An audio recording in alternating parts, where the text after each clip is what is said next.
My brother showed up at my front door on a Thursday evening with his 8-year-old son, a duffel bag that clearly hadn't been packed with any care, and a smile that didn't reach his eyes. Warren always had that smile, the one he pulled out when he needed something from someone. I had been watching him use it my entire life, and I was still not immune to it at 34. "Hey, sis." He stepped forward and kissed me on the cheek before I'd even had a chance to say hello. "I need a huge favor. Roxanne and I are heading to a real estate conference in Phoenix. Flight leaves tomorrow morning, crack of dawn. Can you take Eli for a few days? Just through the weekend. Monday at the absolute latest." Before I could answer, he was already guiding Eli through my front doorway, one hand planted on the boy's shoulder. Eli didn't resist. He didn't look up at me. He walked in the way a child walks into a waiting room. Eyes down, steps quiet, making himself as small as possible. I noticed the duffel bag was flat, barely half full. Whatever Warren had packed for a long weekend, it wasn't much. "Warren, you could have called." I know. Last-minute thing. You know how these conferences are." He set the duffel bag down and was already checking his phone. Always checking his phone. "He's no trouble. He eats whatever you put in front of him. He goes to bed at 8:30, and he's got his tablet. He'll be fine." He crouched down next to Eli and gave him a stiff, performative hug, the kind that had no feeling behind it whatsoever. "Be good for Aunt Faye, okay, bud?" Eli said nothing. Warren straightened up, met my eyes for exactly 2 seconds, and said something I've turned over in my mind every single day since. "Do me a favor. Don't let him call Mom or Grandma Joan while he's with you. He gets worked up, and then I'm the villain." He said it lightly, with a small laugh, like it was the most reasonable request in the world. Like he was asking me not to let the kid eat sugar after 8. Then he walked out. He didn't look back. I stood in the open doorway and watched his car back down my driveway and disappear around the corner. Something snagged in the back of my mind. The way Eli hadn't said goodbye. The way Warren had not left me a single piece of paper. No emergency contact, no doctor's number, no note about medications or allergies. The way that duffel bag was so flat and light for 3 days away. I had the slow, creeping feeling you get when you realize something is wrong, but don't yet know what it is. I closed the front door. The house was very quiet. Eli was standing in the middle of my living room, holding the strap of his duffel bag with both hands, staring at the floor. He was small for 8, always had been, with dark circles under his eyes that no child should carry. His mother, Lori, had been killed in a car accident on I-10 18 months ago. I had watched this little boy stand at her graveside, wearing a suit 2 sizes too big for him, and I had thought, someone needs to take care of him. I had assumed that someone would be his father. I crouched down to his level. "Hey bud, you hungry? I've got leftover lasagna." Eli looked at me, and something careful and guarded in his face dropped away for just a moment. Some wall he'd learned to keep up came down the smallest amount, and he said very quietly, "Aunt Faye, Dad isn't going to a conference." I held completely still. "He and Roxanne are going to a bank in Phoenix to move my mom's money. All of it." His voice was barely above a whisper. "He thinks I don't know what it means, but I looked it up." He reached into the front zipper pocket of his duffel bag and pulled out a phone. Not his tablet. A phone I recognized immediately. White case, a hairline crack across the bottom left corner, a photo of 5-year-old Eli taped to the back with a piece of clear tape that had started to yellow at the edges. It had been Lori's phone. She'd had it in her hand in a photo taken maybe 2 weeks before the accident. "Dad forgot he put this in my bag," Eli said, holding it out to me. "I charged it at Grandma Joan's last week when I stayed there. Her email is still logged in." What I read on that phone in the next 20 minutes made me feel like the floor had shifted under my feet. I sat on my couch with Eli beside me.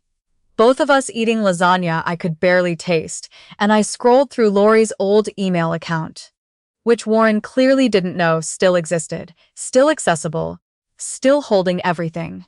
And I worked very hard at keeping my expression neutral for the sake of the child watching my face. Lori had been methodical. After a health scare 2 years before the accident, she'd set up a structured trust. $340,000 from her life insurance policy, earmarked specifically for Eli's care and education until he turned 21. She'd appointed Warren as trustee because he was Eli's father and the logistically obvious choice, but she'd layered in oversight provisions and required annual reporting to the probate court. She had tried to be careful. She had tried to think of everything. Warren had been dismantling those provisions for 8 months. The emails were between him and a man named Desmond at a private wealth management firm in Scottsdale. They were cordial, professional, and absolutely damning. There were transfer authorization requests. There was a document that purported to be an amendment to the original trust, and I could tell it was forged because Lori had always signed her name with a specific looping L that was completely absent from the signature on Warren's version. She'd mentioned that habit to me once, laughingly, saying her third-grade teacher had drilled it into her. There were references to a private LLC that had been registered in Roxanne's name 4 months ago. There were 2 earlier wire transfers, $14,000 and $33,000, described in the emails as preliminary distributions for guardian administrative expenses, a phrase that had no basis in the original trust language. And there was a confirmation email sent 6 days ago. The in-person signing appointment at a Phoenix branch had been set for Saturday morning. After that appointment, per the transfer documents, the remaining trust assets, approximately $293,000, would be moved to the LLC's operating account. Irreversibly. Eli watched me red. He didn't ask questions. I think he had already understood most of it. He was 8 years old, and he had been paying attention for longer than anyone realized. When I set the phone down, I pressed my palm flat on my knee and breathed in through my nose once, slowly, before I spoke. Ellie, I kept my voice as steady as I could. You did the right thing. Showing me this. You did exactly the right thing.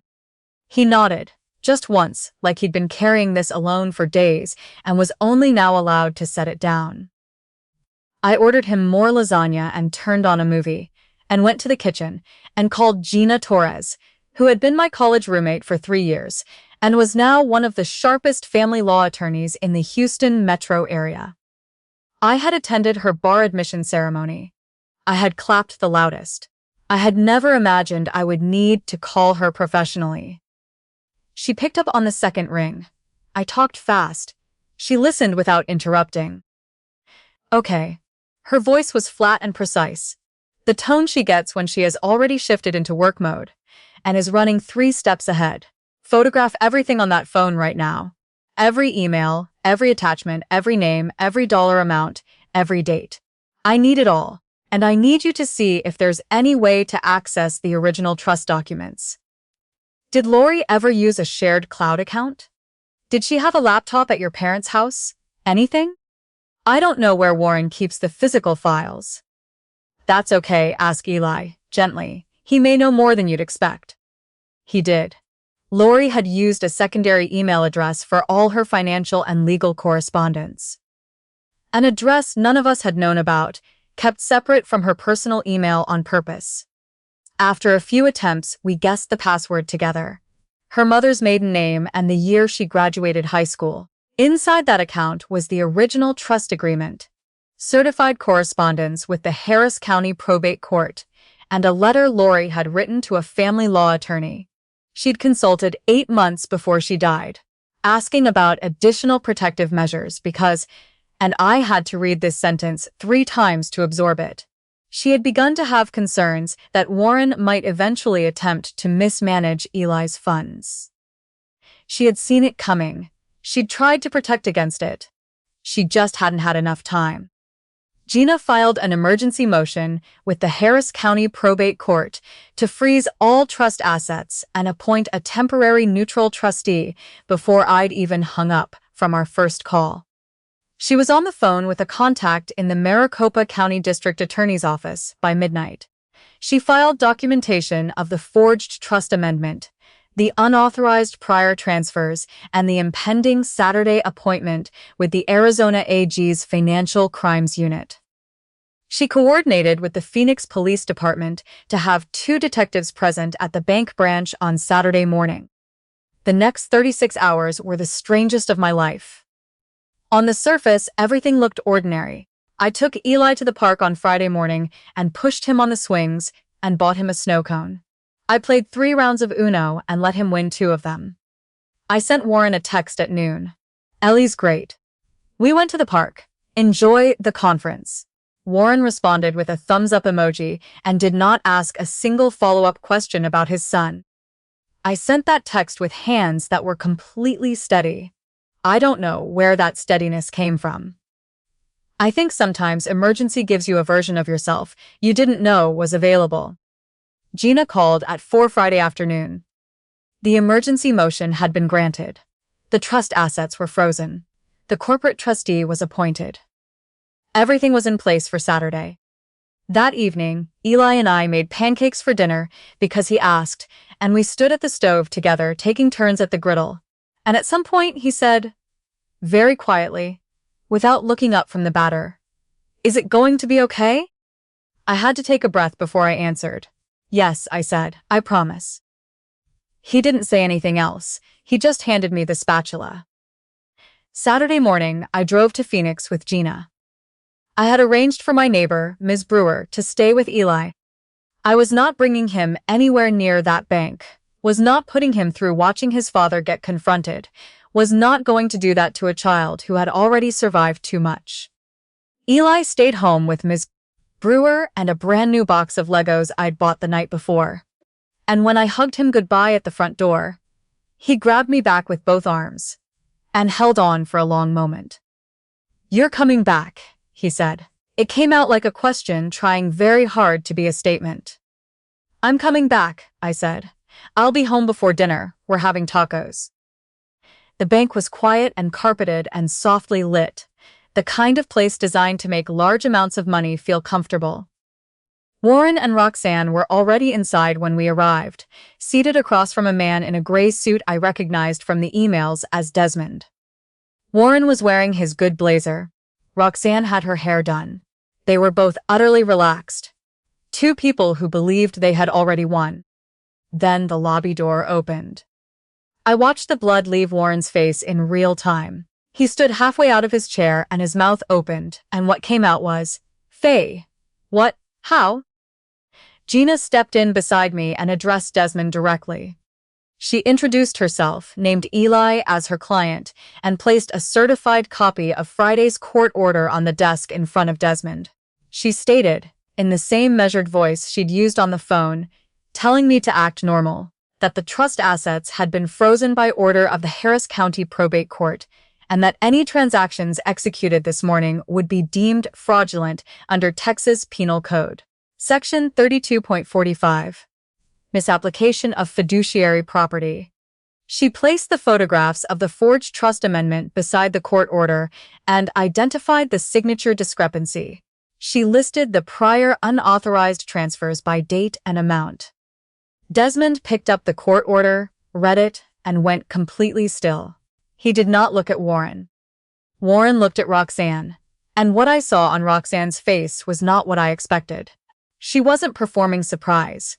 She was genuinely, visibly blindsided, not with the fear of someone caught in the act, but with the particular shock of someone who has just been told the ground they were standing on was never ground at all. She looked at Gina, then at the court order, then slowly back at Warren. "You told me," she said, very carefully, "that this money came from your mother's estate, that she had passed, and this was your portion of the inheritance." She paused. "You told me we were here to move your own money into our business account." Warren started talking fast. She was misremembering. She was confused. It was more complicated than it sounded. And Roxanne stood up from her chair and moved 2 steps away from him, physically distanced herself from him, in the middle of the bank, without any drama. Just a quiet sideways step that said everything. Desmond had already excused himself toward the back offices. The branch manager had appeared from somewhere, And the two plainclothes Phoenix detectives Gina had coordinated with were coming through the lobby entrance. Warren stopped talking. He looked at me, not at Gina, not at the detectives, not at Roxanne, at me. And for one brief, terrible moment, he looked like my older brother again. The one who had driven 4 hours to help me move into my first apartment. The one who had texted me every day the week our father was in the hospital. The one who had stood beside me at Lori's funeral and cried. Then the moment ended. Roxanne gave her statement to the detectives in the manager's office and cooperated completely. She provided her phone, texts from Warren discussing the Phoenix meeting. Documentation of the LLC formation that she'd been told was for a legitimate real estate venture. And bank transfer records from the earlier $47,000 in distributions that Warren had explained to her as inheritance proceeds. She had believed him. She had been deceived as thoroughly as anyone in her own way. Warren was arrested in the lobby. I drove back to Texas alone. Gina stayed to manage the paperwork. The drive was 4 hours and I remember almost none of it. I had the radio on low and my hands were steady the whole way, and mostly I was just thinking about tacos. The weeks that followed had a texture I hadn't anticipated. Not dramatic, incremental, mostly. Piece by piece. The full criminal investigation opened in both Texas and Arizona. The prior unauthorized transfers were audited and flagged for recovery. The probate court permanently revoked Warren's trusteeship and appointed a professional corporate fiduciary to oversee Eli's trust. Every remaining dollar accounted for, every future distributions and requiring court approval. Nothing removable without full documentation and oversight. The recovered $47,000 would be returned to the fund once the recovery process finalized, bringing the total back to essentially what Lori had intended. The family court proceeding was quieter but more personal. The guardian ad litem. A woman named Ms. Crane, who had clearly done this work for a long time and was very, very good at it, spent several sessions with Eli. He told her things he had never told anyone. About going to school without lunch packed. About dinner being crackers and peanut butter 3 nights running. About learning to set his own alarm clock at age 6 because no one else would do it. About missing his mother in the way that only children miss parents. Not with words, exactly, but as a constant low-frequency hum in everything. The judge made her ruling on a Tuesday afternoon in October. I sat at the petitioner's table and kept my hands flat on my thighs. Full legal guardianship was granted. Eli would live with me. I called him from the courthouse steps because I could not wait until I was home. "Hey, bud." My voice cracked on the second word. I let it. "How was school?" "Okay," he said. "We had a substitute in math." "Yeah?" I pressed my hand flat against my sternum. "Listen, I'm on my way home right now. We need to talk about something." A pause. "Is it good or bad?" I looked up at the gray October sky. "It's really good," I said. "It's really, really good." He came home from school that afternoon, and we sat at the kitchen table. The same table where I'd first read Lori's emails, and I explained it to him as clearly and honestly as I could. That he would live here now. That his room was his room, and he could put things on the walls and rearrange the furniture, if he wanted, and make it his own. That I was not going anywhere, and neither was he. Eli listened without interrupting the way he always does. When I finished, he was quiet for a moment, looking at the table. Then he looked up at me. "Can I get a fish?" he asked, "for my room." I laughed, the first real one in weeks. "Yes," I said, "you can absolutely get a fish." We went to the pet store that Saturday, and he chose a blue betta fish and named it Admiral, with the solemn deliberateness of someone naming something that matters. He set the tank up on his dresser with focused, careful attention, adjusting the filter, positioning the little piece of driftwood, tapping the glass gently to introduce himself. I stood in the doorway and watched him. And something settled in my chest that I don't have a precise name for. The feeling of a thing clicking into the position it was always supposed to occupy. I'm a pediatric physical therapist. I spend my days helping children who have been through hard things learn to trust their own bodies again, to walk after injuries, to build strength after illness, to reach for something without bracing for pain. Recovery, I know from years of watching it happen, is not a single moment. It's 100 small moments, accumulated quietly, until one day the fear is soft enough that other things can be heard underneath it. I see it happening with Eli. It's slow and steady and real. He eats breakfast now without that watchful look of someone waiting for the rug to be pulled. He brings his school tablet to the couch and shows me YouTube videos about deep-sea fish, his current obsession, and narrates enthusiastically over the narrator's voice because he has opinions. He has a friend from down the street, a kid named Pete, and they ride bikes together in the late afternoons. Which means I spend a lot of time on my front porch, pretending to read a book while actually watching the corner of the street for two boys on bicycles. There are still hard nights. Nights when I hear him moving around his room at 2 in the morning and I knock softly and ask if he's okay. And sometimes the answer is yes, and sometimes it isn't. And we sit in the kitchen and I make warm milk with honey the way my grandmother used to make it for me. And we talk about whatever. Admiral, deep-sea fish, whether a narwhal could beat a swordfish in a fight. And sometimes we don't talk about much at all. That's fine. That's exactly what I'm here for. Someone asked me recently whether I had any regrets about how everything unfolded. Whether I would change anything, looking back. I had to sit with that question longer than I expected. I think I would have asked harder questions earlier. I think on some ordinary afternoon, long before Warren showed up at my door, I should have driven to Eli's school and asked his teacher how he was really doing. I have a feeling she would have told me something was wrong. I think I let the ordinary fact of Warren being his father stand in for adequate parenting without ever looking closely enough to confirm it. That's the part I carry. But I do not regret what I did when it counted. I do not regret sitting in my kitchen at midnight with photographs of forged documents spread across my table. I do not regret the drive to Phoenix. I do not regret showing up at that bank.